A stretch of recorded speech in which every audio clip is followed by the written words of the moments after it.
যে কোনো ডিলিট হওয়া ছবি ভিডিও কিভাবে মাত্র এক ক্লিক করে ফেরত নিয়ে আসবো। আমাদের মোবাইল ফোনটা কেনার পর থেকে এখন পর্যন্ত যতগুলো ছবি ভিডিও আমরা ডিলিট করেছি ভুলবশত অথবা ইচ্ছাকৃত ভাবে, আমরা এখন প্রয়োজন কিভাবে ফেরত পাবো এই নিয়ে আমার কাছে অনেকে রিকোয়েস্ট করেছেন, ভাই একটা ভিডিও দেন। আর এরকম ভিডিও অনেক কিন্তু আপনারা ইউটিউবেও পেয়ে যাবেন। ফলে স্ক্রিনটা ফলো করুন, খুব সহজে শিখতে পারবেন। জন্য প্লে স্টোরটাকে ওপেন করে আমরা প্লে স্টোর থেকে এই অ্যাপ্লিকেশনটা আমরা প্রথমে ডাউনলোড করে নেব।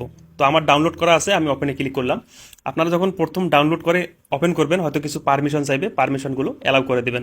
তারপর দুইটি অপশন দেখতে পারবেন, একটা হচ্ছে সার্চ ফর লস্ট ফটো, একটা হচ্ছে সার্চ ফর লস্ট ভিডিও।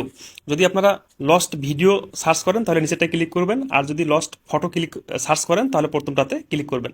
তো আমি যেহেতু ফটো সার্চ করবো তার জন্য প্রথমটাতে ক্লিক করলাম।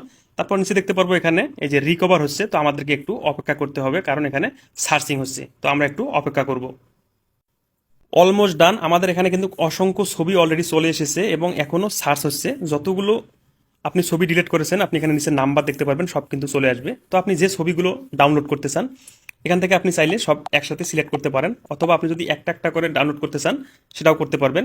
তো আমি এখান থেকে 4টে ছবি সিলেক্ট করলাম, তারপর এখানে যে তীর চিহ্ন আছে বা 3টা ডটের মতো আছে এখানে ক্লিক করব। এখান থেকে আমরা দেখতে পারবো এই যে সেভ দ্য ফাইল, এখানে আমরা ক্লিক করে আমাদের ফোনের গ্যালারিতে আমরা যে কোনো একটা ফাইল সিলেক্ট করে এখান থেকে আমরা ডানে ক্লিক করলে ছবিগুলো আমাদের ফোনের গ্যালারিতে সেভ হয়ে যাবে।